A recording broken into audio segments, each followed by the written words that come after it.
Good evening. Welcome to the September 12, 2022 special Troy City Council meeting. I will call the meeting to order and ask for the roll call, Ms. Dixon. Mayor Baker? Here. Councilmember Abraham? Here. Councilmember Brooks? Here. Councilmember Chamberlain Kringa? Here. Mayor Pro Tem Erickson Galt? Here. Councilmember Hamilton? Here. Councilmember Hoderick? Here. All present this evening. First up on the agenda is public comment. I don't see anyone from the public here has signed up to speak. So we'll move on to business stated in the special meeting notice. We have one item this evening, D1, is revenue, expenditures, and changes in fund balances. And I'll turn it over to City Manager Miller to kick things off. Thank you, Mayor and members of council. We have our third study item as we lead into the advance. Bob has 80 slides to keep you on your edge of your seats this evening. On October 3rd, we'll be going through residential tax bills, and then we'll also have the study results. We'll be able to review that, and then we'll actually prepare very, very comprehensively before the advance, which is November 19th. So we really don't have a lot of time, so let's just turn it over to Bob and let him get going. Thanks. 80 slides in 60 minutes, but there's some old and some new, so I think we can do this. Talk a little bit more about the process. We've had several meetings and presentations leading up to this. October 3rd, City Council had scheduled a special meeting kind of just in case as needed.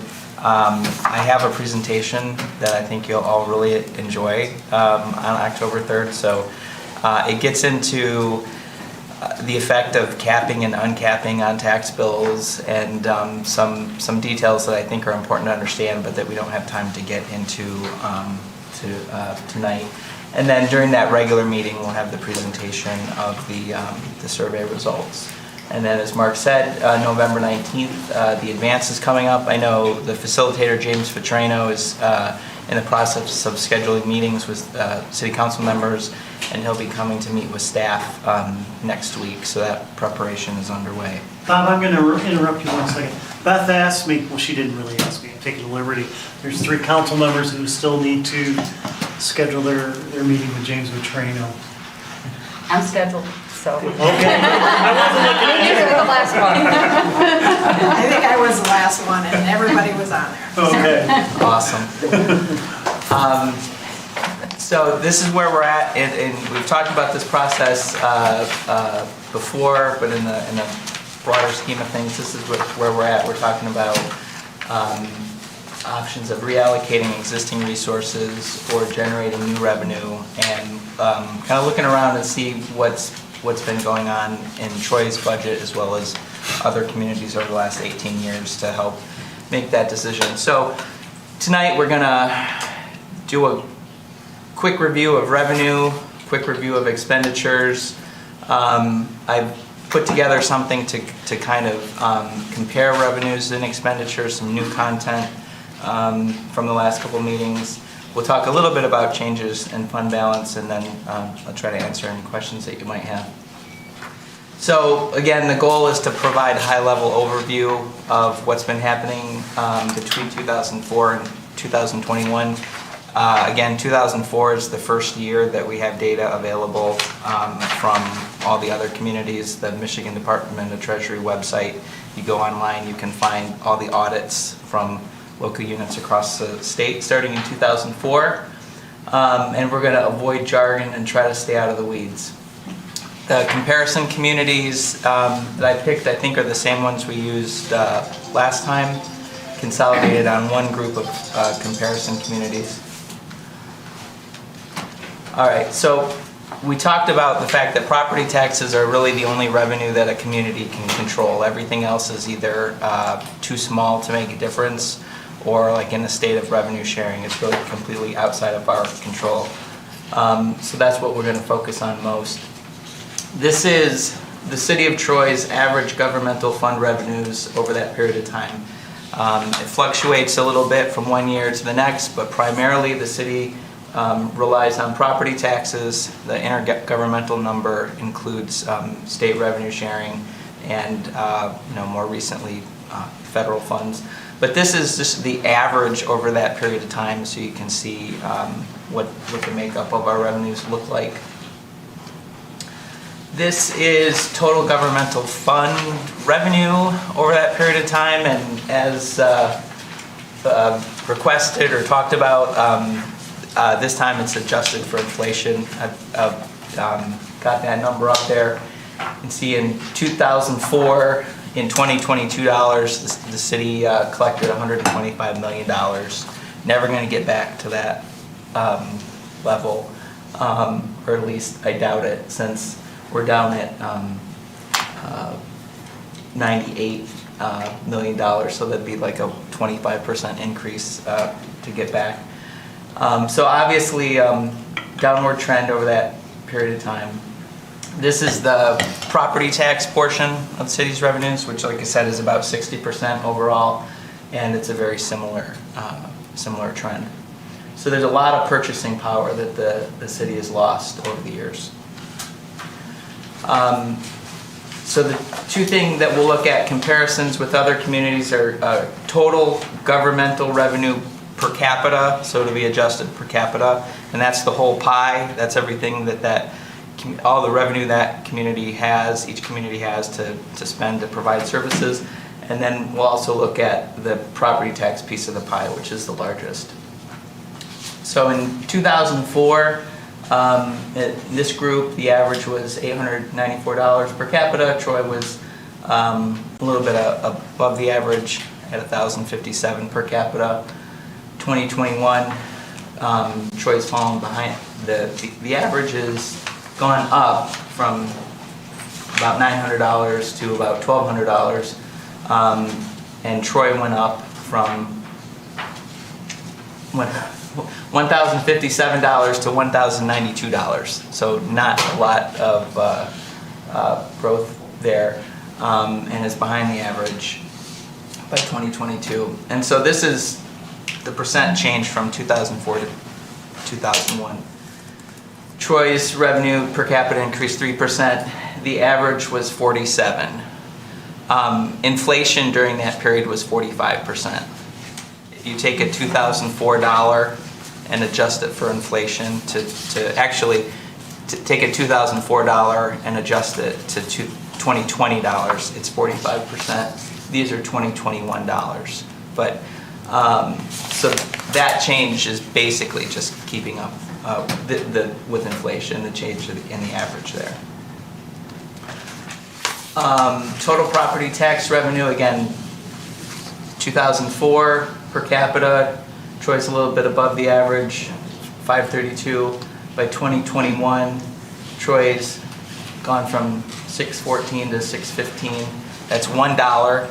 If I wanted to cook the numbers, I would have picked a different number. I wouldn't have done it $1. That's just the way the cookie crumbled. So basically, zero growth in property tax revenue per capita in Troy. The average is 34%. And again, so that's not keeping up with inflation overall. Taxable value. This is an important thing to look at, obviously, the tax base. I didn't do the 2004 and the 2021. I just cut to the chase here to show that overall the average in the group is basically flat. During the recession and after the recession, some communities had still lost value. Some communities increased in value. So it's kind of interesting to see the disparate effects that the recession had on taxable value. Also keep in mind that between 2004 and 2021, some of these communities are growing, some of them are shrinking, some of them are kind of staying the same. Community tax rates. I use the word community here because I can't say city because Bloomfield Township's in this group, but basically it's just the local community tax rate, city taxes and Bloomfield Township taxes.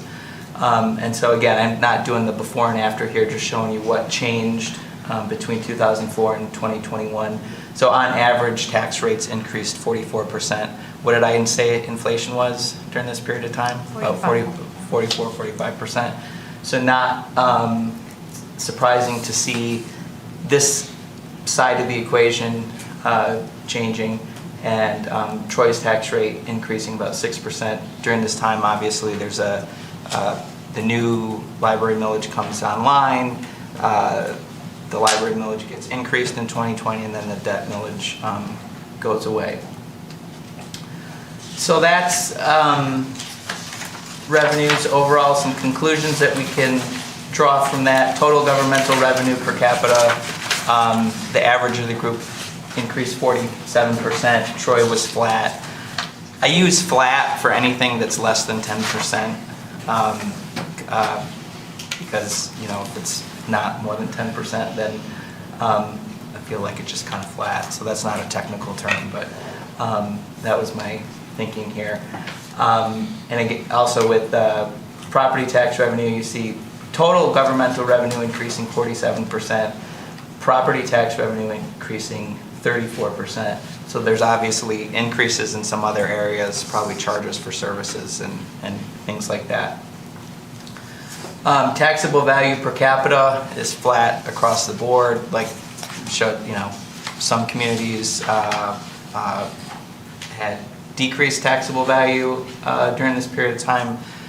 Some had increased, but on the average, you're basically doing good just to kind of get back to where you were pre-recession. And then community tax rates, on average, increased 44%, and in Troy was just 6%. So total governmental revenues increased 47%, due in large part to that 34% increase in tax revenue. Taxable value was flat, so you can't, if your value is flat, all you can do is increase your tax rate, and so voters did that on average 44% over that period of time. Expenditures, you can't spend money that you don't have, so we just talked about revenues. Revenues constrain expenditures. This is on average how Troy spent its money between 2004 and 2021. 36% on public safety, 19% on capital outlay. Recreation and culture was 13%, followed by general government, public works, and everything else clocking in at just 14%. Total expenditures, again, unadjusted and adjusted for inflation, very similar trends to what we saw on the revenue side. And so what we're going to do is we're going to do comparisons of total government, which again is the whole pie. Public safety is the largest part of the pie, and then public works, recreation, culture, and general government. 2004 total. Total government spending per capita averaged $935. Troy's above that average at $1,228. Then by 2021, you see the average has gone from $935 to $1,210, and Troy has fallen to $988. And this is the percent change. Troy decreased spending per capita 20%. Again, total all the government things we do. But on average, spending grew 29%. Public safety, the biggest part of that pie. In 2004, Troy starts out real close to the average here, $325 compared to $335 on the average. In 2012, the average is going from $335 to $503, and Troy's gone from $325 to $406, and is fallen further below the average. Overall, public safety spending per capita increased 49% on average, and Troy it increased 25%. In Novi, that number is really small because their population is growing a lot more than the other communities in the group. Public Works, 2004, Troy spent $92 per capita. The average was $157. By 2021, the average was $254, and Troy had actually decreased from $92 to $77 per capita. So that's a 17% reduction in spending per capita in Troy, and the average increase was 49%.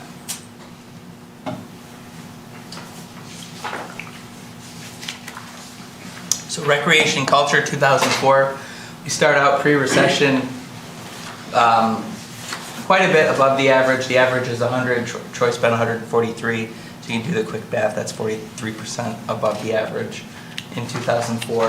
By 2021, we've fallen to basically right in line with the average. So overall, the average decreased 5%, Troy's spending decreased 35% per capita, but again, went from being very well above the average to average. General government expenditures, we talked about this one a little bit last time. The average went from 137 to 131. So this area was one that a lot of communities decreased spending to help boost their ability to keep spending on public safety and other things. So Troy starts out below average in governmental spending and remains that. Not much of a change here from 107 to 102. 5% decrease. The average decrease was 4%. So again, this is flat. Not much change. So conclusions: total government average spending went up 29%. Troy's was down 20. Public safety, the average spending was up 49% this period. Again, inflation's about 45% during this period. So that's really just kind of keeping up with inflation. Not a lot of big gains there. Troy's increased 25%. Public works, again, average 49% increase. Troy's decreased 17%. Recreation and culture was flat overall on the average. Troy decreased 35%. And then general government, both the average and Troy were flat.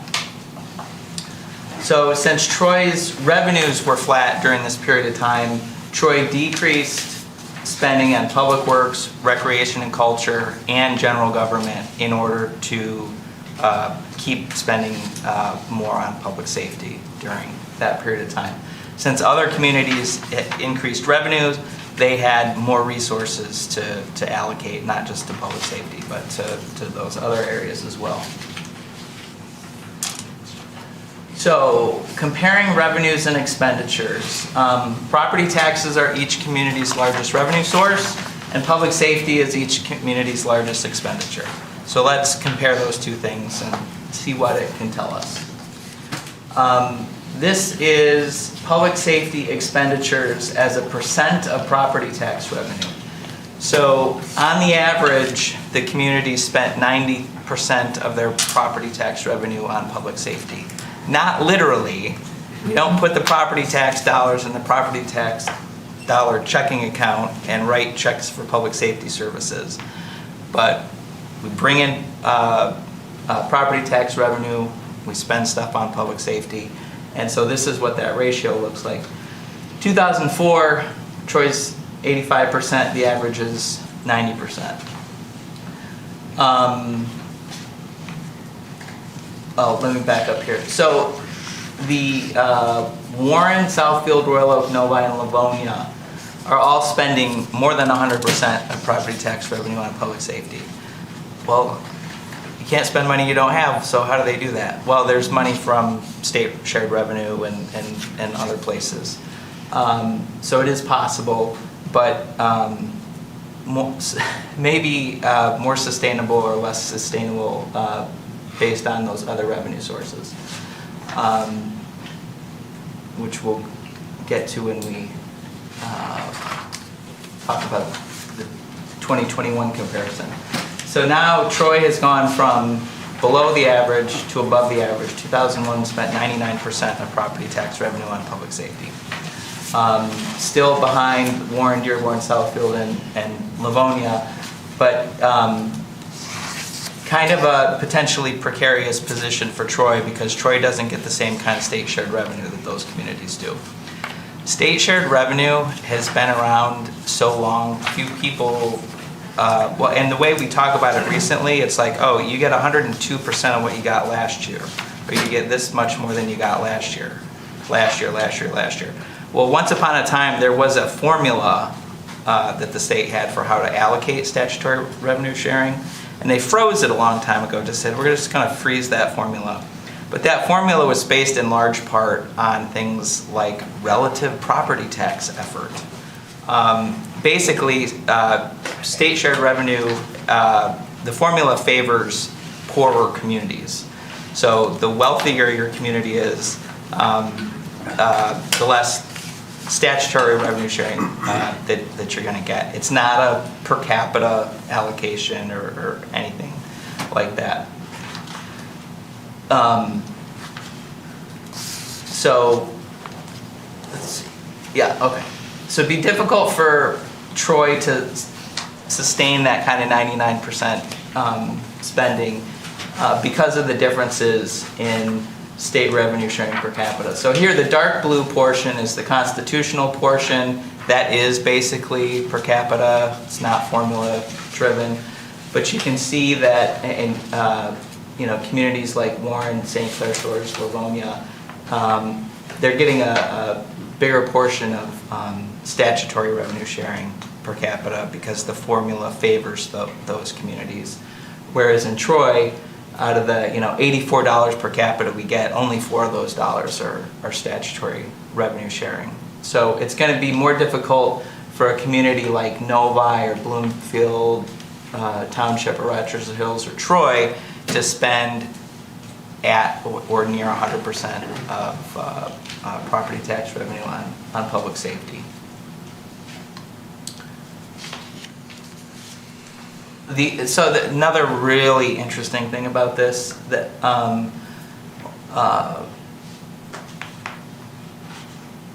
both Farmington Hills and Rochester Hills spent 72 and 84% of general property tax revenue on public safety, and they both have dedicated public safety villages.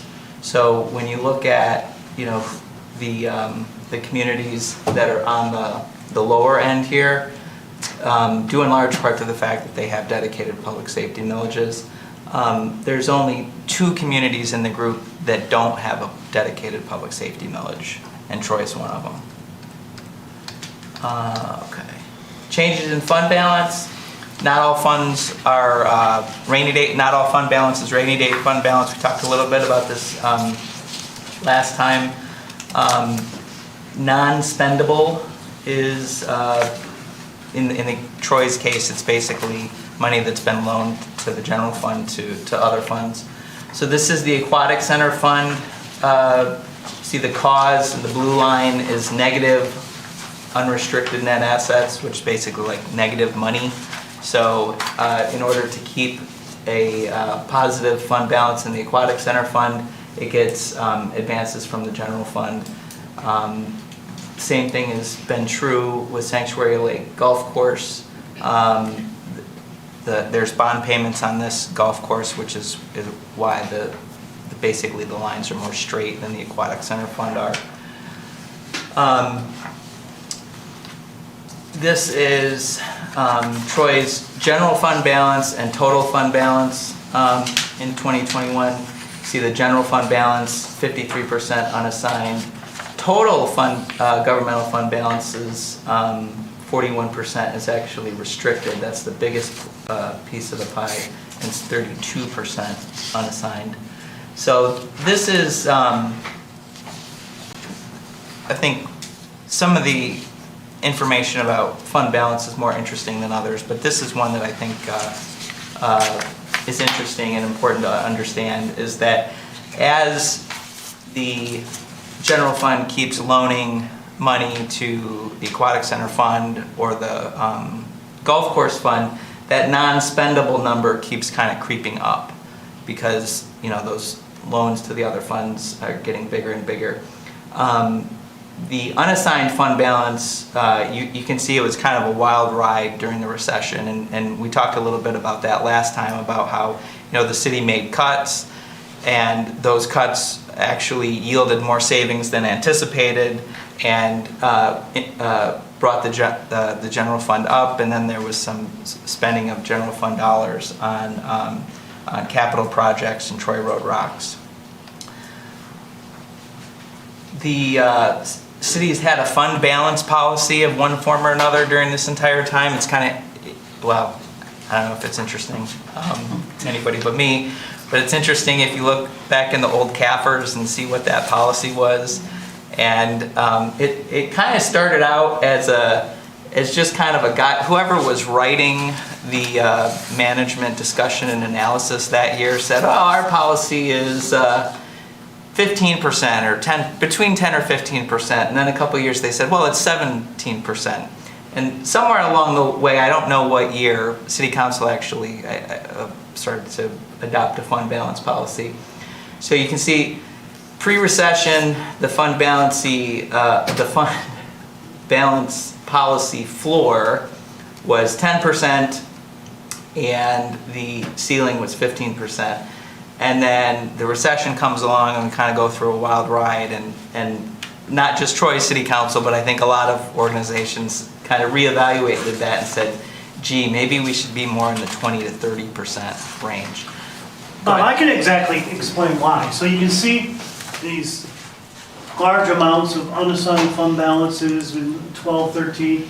It was from the cuts from the Great Recession. So the City Council there, and some of you were here, is we had all of these unassigned fund balance that were used for Troy Road rocks. So council said, well, how much should we have? And there actually is a resolution saying 20 to 30%. I think you guys were here when we did that. Right. Probably about 8 or 9 years ago. I think it Right was, before, Right like before? 13, 14. yeah. And so that's what happened was because they were assigning so much fund balance to capital projects, council wanted to have a policy on it. And then the policy does say that if it's above or below the 20 or 30%, the city manager is responsible to bring council to corrective actions to bring it within those percentages.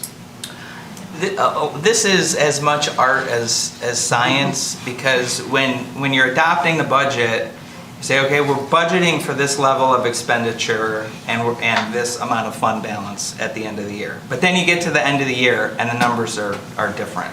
So there's this kind of constant dance of basically trying to work the fund balance down to within that policy. And it seems like the city's actually done a pretty good job coming off that post-recession spike and working our way back down within the policy guidelines. Now, 2021, that's the fiscal year that ended 2021. So that's the fiscal year that started in 2020 when the pandemic started. And so we had a lot of unanticipated savings and new revenue and that sort of thing. So the fact that it kind of spiked in 2021 is probably really COVID related. But again, this is always these numbers are changing every year, and you're basically trying to point in a direction rather than hit a specific target. So this is looking around at the comparison communities. To me, this is just kind of a curiosity. Every community's different, but in 2004, on average, communities had 36% of fund balance as percent of their expenditures. Troy was right in line with that average at 37%. By 2021, you can see that the average is quite a bit higher. So again, this is kind of post-recession where everybody's kind of like, oh gee, maybe we should have a larger fund balance. And so you really kind of see this across the board. Bob, is that all fund balances? General. Right, general fund, but Yeah. unassigned, and it's all 4 or 5 different types of fund Yes. balances? Okay. Yep. All right. Yep.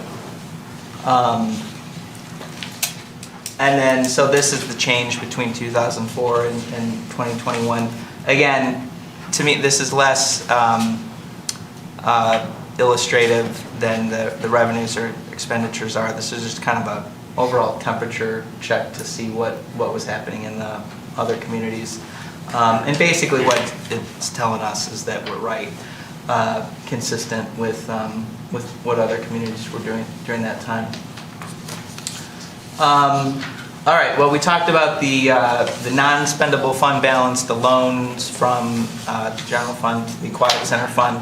The aquatic center fund is unlikely to ever pay that loan back, so it'll eventually more likely be written off, and so that will go from being non-spendable fund balance to not fund balance anymore. That's only $700,000 at this point, not a huge chunk of change overall in the city's fund balance.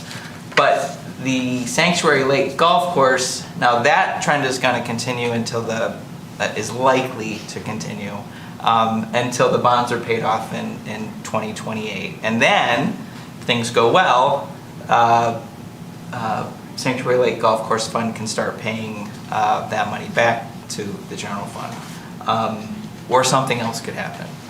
Who knows? I'm not here to make predictions. And then, like I said, on average, we're pretty close to what happened in the other communities. And that's it. Oh, we still have 30 minutes to do those slides. I don't know what happened. Great. Thank you.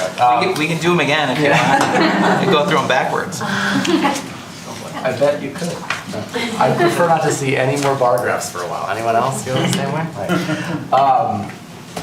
Okay, well, appreciate that. I think you did do a nice job of picking up where we left off at the last meeting and kind of putting some of those numbers in context. Always a million questions come to mind throughout this process. So let's go on the table again. Does anyone want to go first? I've started each side before. Or I'll start in the corner. Tracy, you want to go first? Sure. Okay. Well, first of all, thank you so much for the presentation. I guess a couple quick questions. Number one, obviously we're looking at from 2004 to 2021, but there's been a significant increase in the last 2 years with inflation. So do we know how some of these comparative communities are kind of dealing with the significant jump in kind of the inflation? Like, are we seeing an increased rate of millages or a lot of people increasing their tax rates in other communities? Good question. I haven't researched that specifically. We did share with City Council a few weeks ago a list of ballot proposals that'll be on the November ballot in Oakland County, and there are plenty of tax proposals there. Troy Schools has 2 mills. In terms of cities, off the top of my head, Royal Oak has 2/10 of a mill for seniors and a couple tenths for some other things. So that's definitely something we could, we know overall during this period of time, on average tax rates went up 44%. How much they went up and when they went up, haven't looked at that, but certainly could. No, because it's just interesting because it's been such a huge jump, obviously, recently. And so I'm sure a lot of communities are feeling the squeeze, and so how they're dealing with it is interesting. The other thing, I guess just pointing out, 2 things that kind of struck me was that, we're one of the only 2 communities that don't have a dedicated public safety millage, which kind of stood out to me. And then the other thing was that even though with public safety, it looks like the trend is that we're spending a little bit less. When you look at the percentage of our revenue that we're spending, it's still very high. Mm-hmm. So I think just kind of pointing that out, that even though, the number is less, it's still a great percentage of our general funds. So that's mostly that kind of stuck out to me. Yeah, like I said, I wasn't expecting, obviously, I knew who the comparison communities were, and I was doing the research and stuff. And when I realized 10 out of 12 had a dedicated police, fire, public safety, that kind of surprised me, even. Yeah. But it makes sense, especially when we look at survey results and that sort of thing, people say public safety is the number one most important thing. So it makes sense from that perspective. Do you know how many of those communities have converted to a public safety millage versus have always had it that way or have made changes? Do you have any information on that? I don't, but I can put that together. Yeah. It's interesting. But Well, I'm curious what that, I don't necessarily, I'm not trying to direct on that path by any means, but I'm just curious what that looks like, because that would be a stratospheric change here in the city of Troy to switch to something like that, unless it was a partial. I just don't know what that looks like and what other communities do. No, I'll put that together because I have all the information, but it really runs the gamut from, like, Livonia has like 15 villages for all sorts of different things. And, the city of Troy has 4. And then there's a lot of communities in between. And to your point, some of the communities had dedicated public safety millages pre-recession. Some of them introduced new millages in response to the recession. So I can put that together. It's like, I just Rob wanted, has a comment? I just wanted to mention to Teresa's question about the two, when did these millages occur? I really saw, the Great Recession hit in 2008 and 9, and then it didn't really impact the municipalities until really 2010-11, right? So the millages really started happening a lot in 2012 forward, and you'll see a lot of those millages in 2012 through 2015. And to your question, Mayor, at least from the Macomb County 2 peers we have up there, Sterling Heights and Warren, they did, Sterling Heights did a Safe Streets millage, and that included police, fire, and construction of roads. That was, Bob, do you remember, maybe like 5 years ago or so? Yeah, about that. And Warren, because they were decimated by their taxable value going so far down, in around 2012, they did 4.9 mils of public safety, just public safety. So that just gives you an idea. I can't speak to all the Oakland County ones, but. Thank you. I'm happy to go next. We'll go back and forth. So Ellie, you'll go next. We'll mix it up. I like it. So to fall on those points, just to keep that conversation going. So that was the thing that struck me too around public safety. Because I know we had conversation last week, but we felt like that is the area where we feel very strong in our spending. And then to see that we're one of 2 communities that don't have a dedicated public safety millage. And your question about, and I'll get to that later, I think a lot of my interest now in these conversations is more, how are people doing it? Not just the what, like this is interesting, but like, are they dedicated millages? Your question about conversion, like what did that, that's a change management, question as well. Like how do you move from one to the other? But that's, that's down the road. But so I did have that question, or just that's something that struck me, given that 99% of our property tax is being spent towards public safety. And your comment, or the comment in the presentation is, we have to ask, is that sustainable? And of course, this is the number one thing that our residents want. So it actually picked up a new thing. Oh, it's we've been talking about recreation, talking about bonds and other things, but suddenly it's made me aware of another thing that we have to keep top of mind. So I appreciate that. The numbers help to tell that story. Other question about TFAC, and I do want to step back. The information on the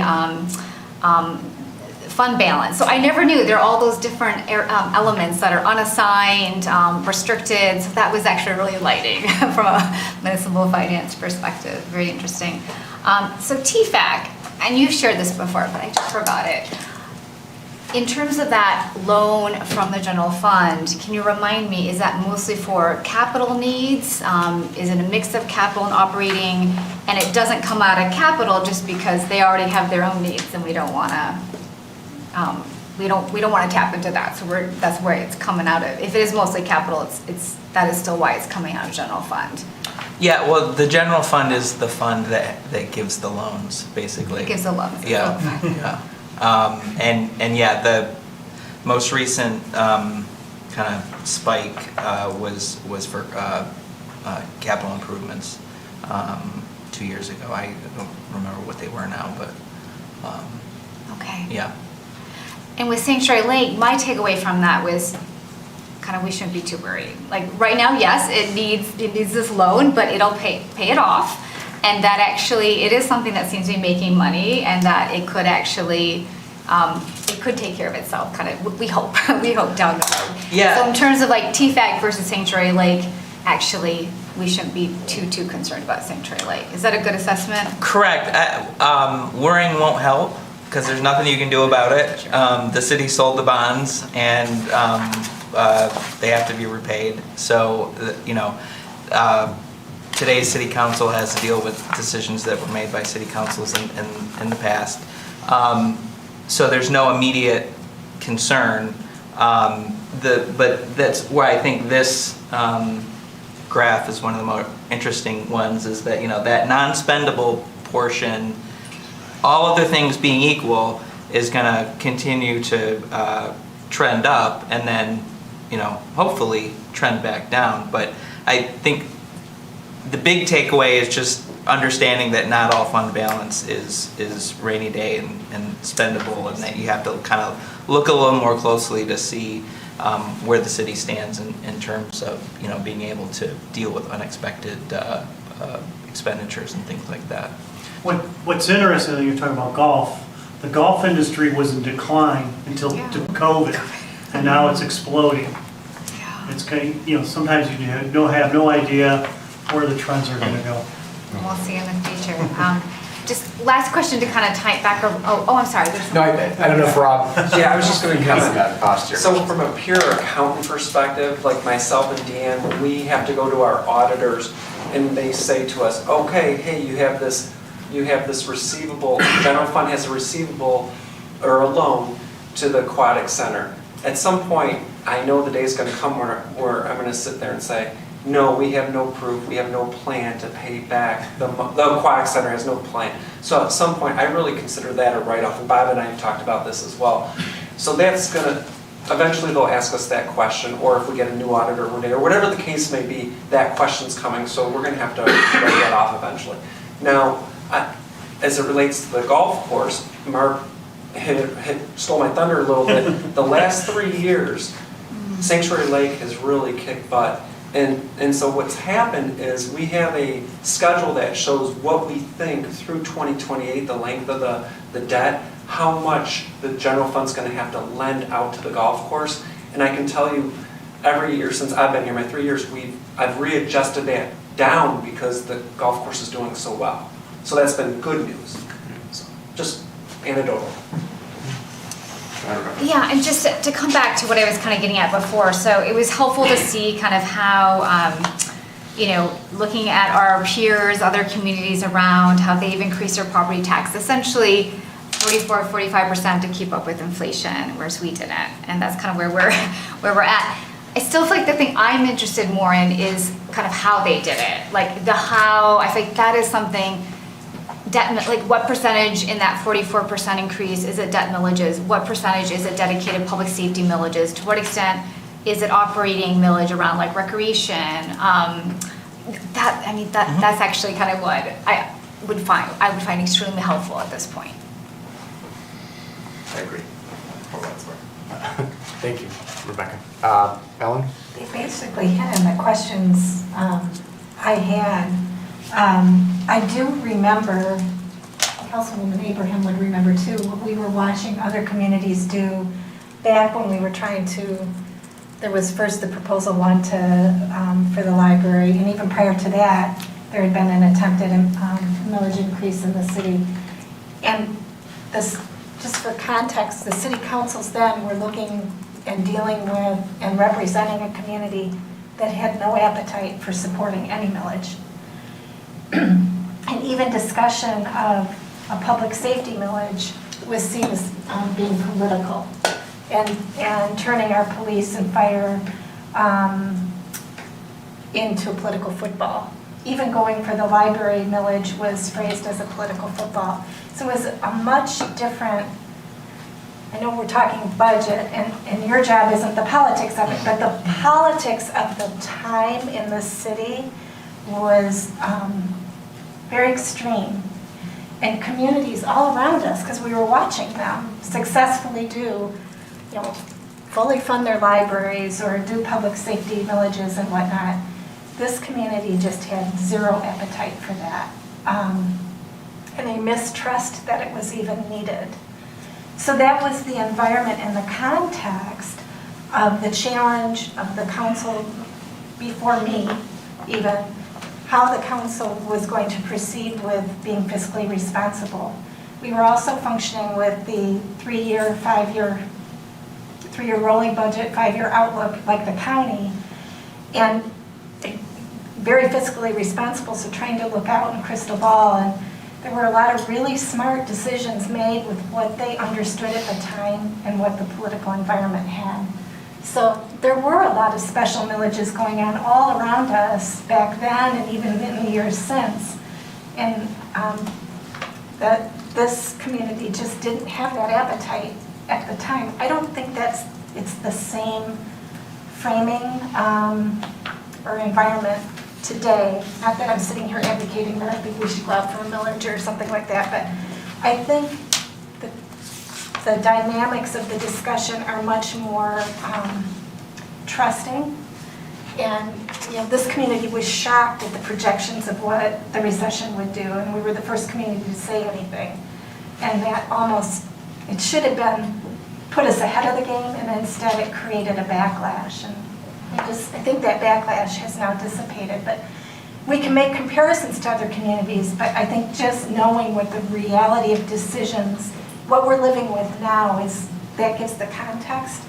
And then what's right for us might be different than what's right for another community. So if you do research those comparisons, I don't know if you can even derive that out, but. Oh yeah, we will in great detail tell you exactly to the 4th decimal place, all 15 of Livonia's millages. Meg's already started collecting the data. That is on a form, unfortunately that level of detail is not often available online, so it takes a little more. But I know anecdotally, like I said before, we're going to see some communities like Troy that have very few millages and some that have a lot of millages. And there's no right or wrong answer. It's up to each community. It's what I don't know how we capture that. That's not really a question. It's more of a context, I think, for both of your conversations. These come into mind. And the aquatic center discussion is, the capital needs that it's going to have down the road.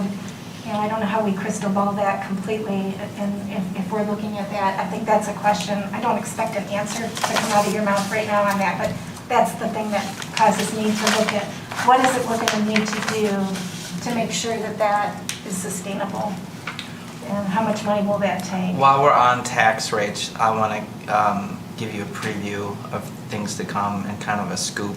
So as a result of what happened or didn't happen with tax rates in Troy between 2004 and 2021. In 2021, Troy is the only city where the community portion of the tax bill is the smallest portion of the tax bill. So your tax bill consists of 3 different things, basically. Schools, community, and everything else. Troy taxpayers pay more for schools, pay more for everything else than they do for the city. And there's only 3 communities in Wayne, Oakland, Macomb counties where that is true. Orchard Lake, which is a super wealthy boutique community, not to be compared to Romulus, which I don't know much about Romulus, But it's not Orchard Lake. It's not Orchard Lake. And Troy. And I don't know what that means or why that is the way that it is, but it's really kind of sticks out. And so it's one of the reasons I think it'd be worthwhile to come back on October 3rd and talk about this some more. Thank you for the context, Alan. Sure. No, you're doing I'm on a great. first name basis today. Exactly. Lost the formality. Just to nerd out on Sanctuary Lake, the bonds regarding the golf course really to us now don't even have anything to do with the golf course. They're just bonds that we owe money to. It doesn't even matter that 20 years ago we spent on the golf course. So I look at the golf course, does it fund itself regardless of the bonds? And over the last 10 years, it's like $300,000 a year cash flow positive. So it's helping us pay this off quicker than if we didn't have the golf course. And the last 3 years have been, due to COVID, one of the rare benefits is it's not better. So no, I'm not worried about that. Sanctuary Lake is a good thing and brings us revenue. The story when I see all this is just that Troy has been different than most other similar communities. Ellen covered so much of why that is and how that's gone down in the last few years. What I'm most interested in is what we could be if we did even a fraction of what the other communities did. And really it's up to the people, how much they want to invest in the city. What I want to do is determine what we could be, and we should give that to the voters and let them decide what they want the future Troy to be. Just like we did with the library. I think that was a great benchmark on everything. And I think that you mentioned, we're probably going to cover that in the next session at the advance, but when it comes to safety, when it comes to Parks and Rec, capital investments, and even the aquatic center, maybe in the end, to save the aquatic center, we just have to say either we have to have a small dedicated millage for it, or it's going to have to go, because the general fund, there's many other needs in our city too. And if the people want to do it, we can, and if they don't, the message will be heard, but ultimately it's their decision. I don't have too much more. I'm really excited for the next part of this conversation when we talk about what we could be. That's what I want to see. That's all. Thanks, David. That's good. Edna? So like David, I'm kind of nerding out over this level of detail, and I could actually see more bar charts.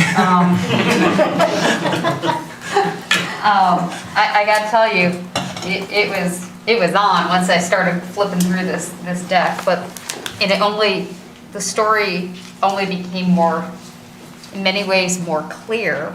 In other ways, a little bit more fuzzy was after these slides, right? This tells you it's the unadjusted and adjusted expenditures revenues from 2004. Yeah, it's right at the beginning. Man, that was like a mic drop moment. And then I just kept turning the pages, and then when I was done, I went back to the start and reread it. This is something all of us at the table have known, and we've articulated it, but this puts it sharply into view what we are dealing with. And the fact that our revenue essentially hasn't changed in 20 years, but we all know the price of bread has changed quite a bit in 20 years. The gallon of gas has changed a lot in 20 years. Cost of living is different, our revenue has not. And then when you put it in the context of what communities around us are doing, because we do get a lot of, well, how is it that Sterling Heights can do this? How is it that Rochester can do this? This sets the table for the conversation, and frankly, the slides in this deck are ones that, if I can clear out some memory in my brain, I will commit to memory, because it's extremely relevant to the conversation of why can this community do that, why can't Troy, and what can we do to be closer to that, and have really, really specific conversations of what do it take. It means adjusting within our current needs, or it means expanding our revenue. Because at the end of the day, those are the two options. So let's talk through what it means. But here's why. That paints the picture right there. So thank you for doing it. I think after our last study session, you might have felt slightly discouraged because our comments are like, but what does this all mean? This is what it all means. This is what it all means. This is exactly what I wanted to hear tonight. Well, maybe not exactly what I wanted to hear tonight. It was the right conversation, so thank you. And that doesn't even include 2022. I know the 23 fiscal year. Yeah, the lines might the start inflation, to... yeah. Yeah, it's fun. It was funny to me to because I actually adjusted all the way to $2022. So those are $2021 adjusted to 2022.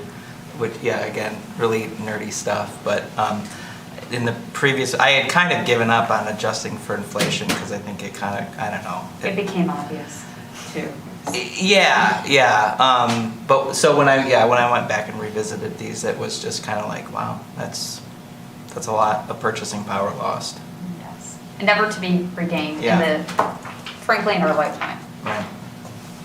Well, and when you're living it, you know it, but our residents aren't living this day to day and diving into a budget at least once a year. And understandably, their questions are legitimate and understandable about that. And why can't we do what other communities are doing? So, Yeah. I mean, they're right to ask the question.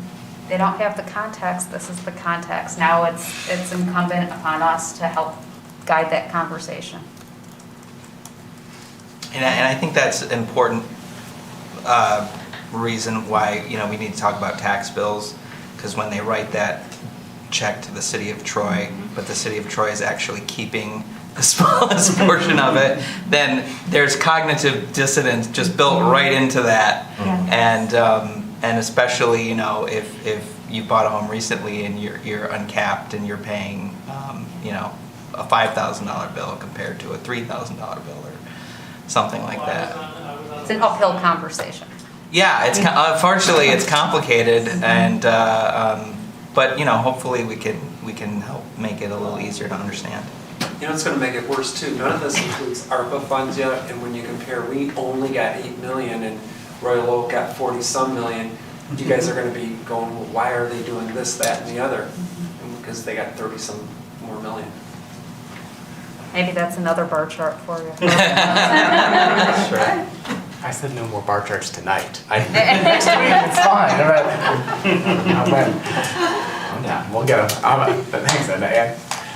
Yeah, you said exactly what I was thinking, Councilmember Abraham. I was thinking that if you look at those charts, you can see that our revenues were, to use your popular terminology, essentially flat for all that time. Part of it, you can see the little dip in 2010, 2011, where we lost taxable value.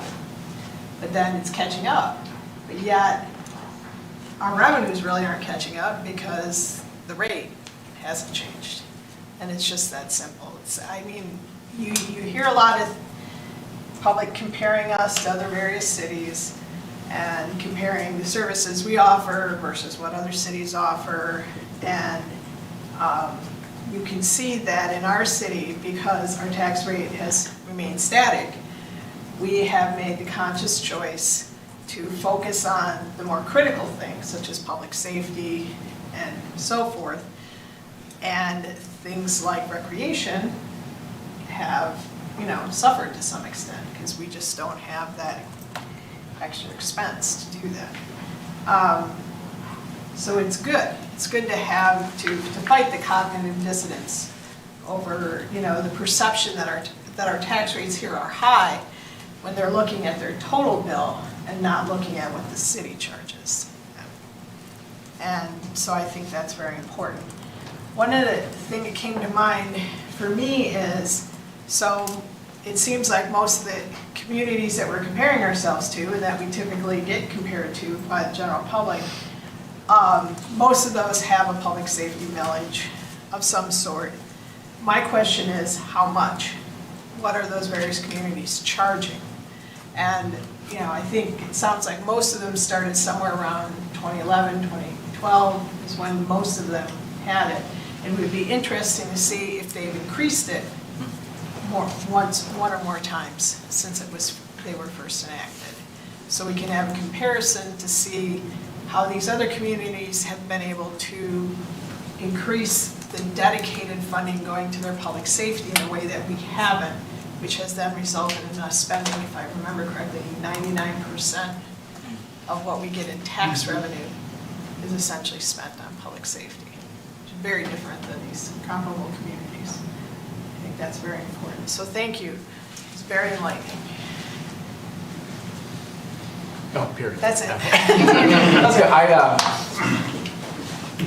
We're at 7 o'clock, but just a couple things, I think. Most of what if it sounds like we're all kind of on the same page in the sense of how we're absorbing some of these numbers, I think that's a fair assessment. I think each of us probably has a little bit, even now, different ideas on what we'd like to see, how we can see what Troy could be, right, and what that means and how we do it. And those of us who have lived in the community longer might have different visions, and been on council longer, all of that. I think that's obviously kind of where we're heading, as I see now, especially as we talk more about the specifics of the property tax bill and stuff on October 3rd.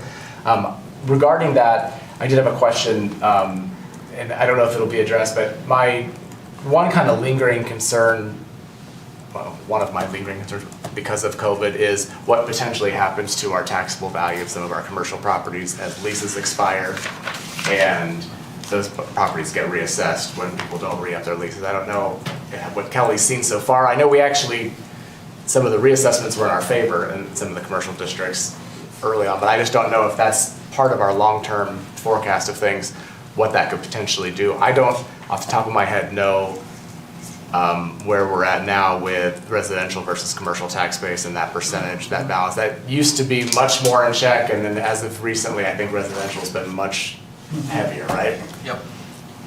So just to hit on that point, there's such a large gap between the assessed and taxable values of commercial properties that we probably won't see, we'll see a reduction in the assessed value, but not the taxable.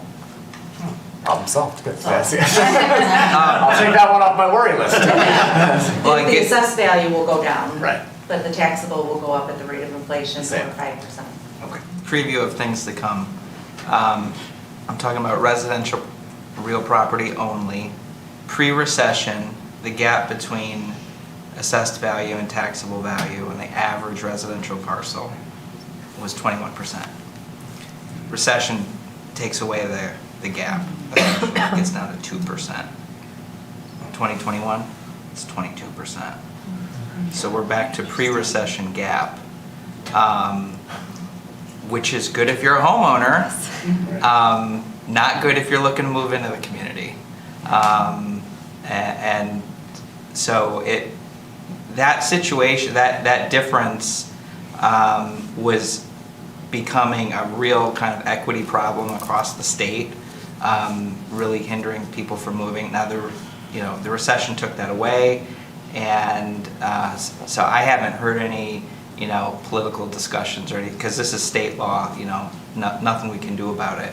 But I think that disparity is getting back to a point where, to me, that doesn't seem sustainable either, where you have new people moving into a community and uncapping and paying much higher taxes than the people that have been there longer. Well, Bob, it has another side effect, and that side effect is people who you think want to downsize are staying in their homes just because of the actual and perceived amount of increased taxes they would pay for a smaller house.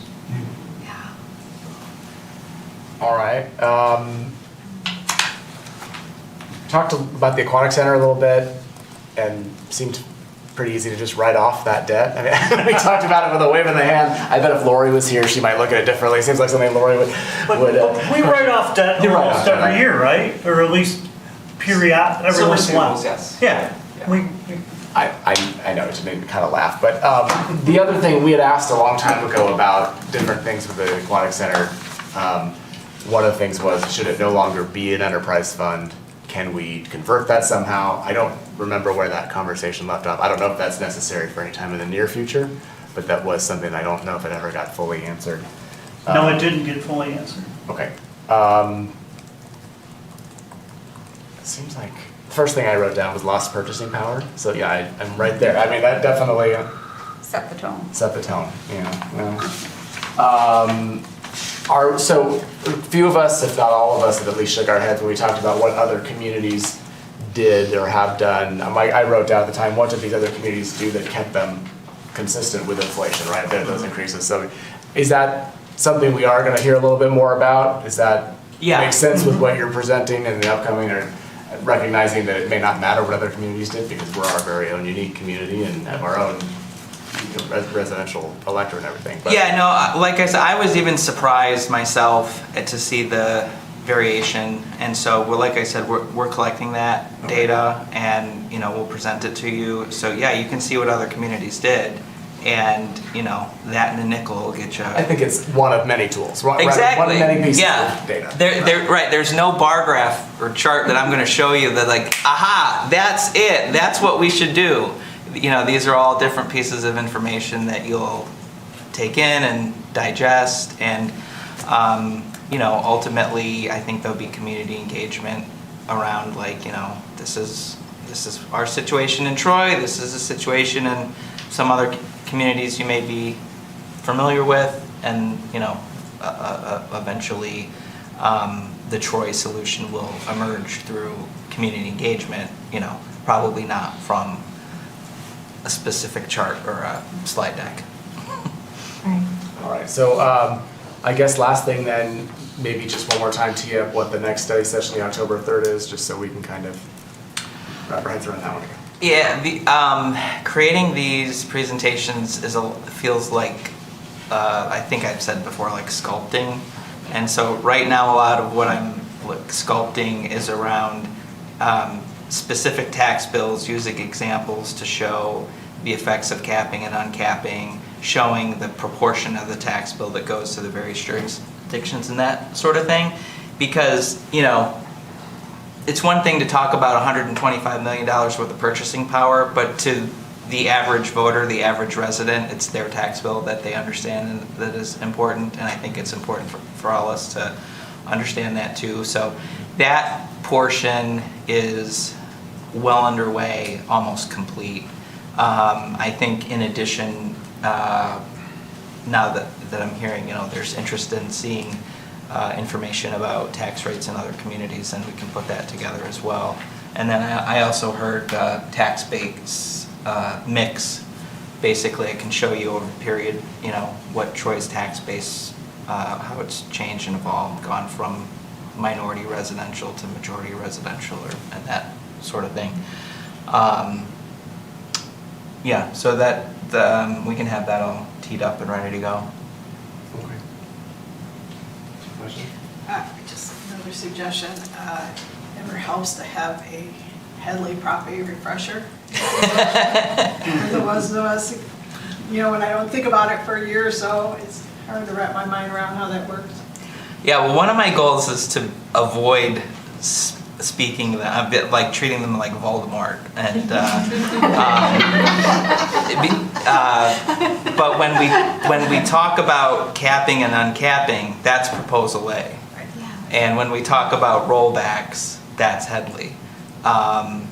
So we can talk about it without naming it, or we can. Or getting into the weeds. Or yeah. So I'm happy to do either way, but so far I think this has been working, avoiding the specific details. I'll finish with this. I was doing an event a couple weeks ago, and a woman came up to me. She found out I was the mayor, and she said, you got to do something about our taxes. They're way too high, right? Because she had just moved into a new house in Troy, and it's a huge increase from what she's paying.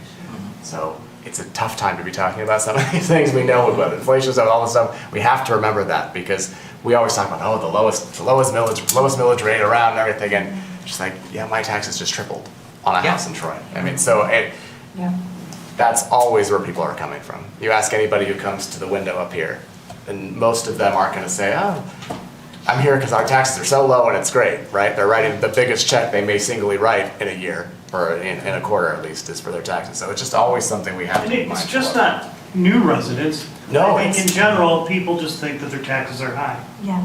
as in general. So I'll end on that fun, positive note. With that, we have no other business, so we're adjourned.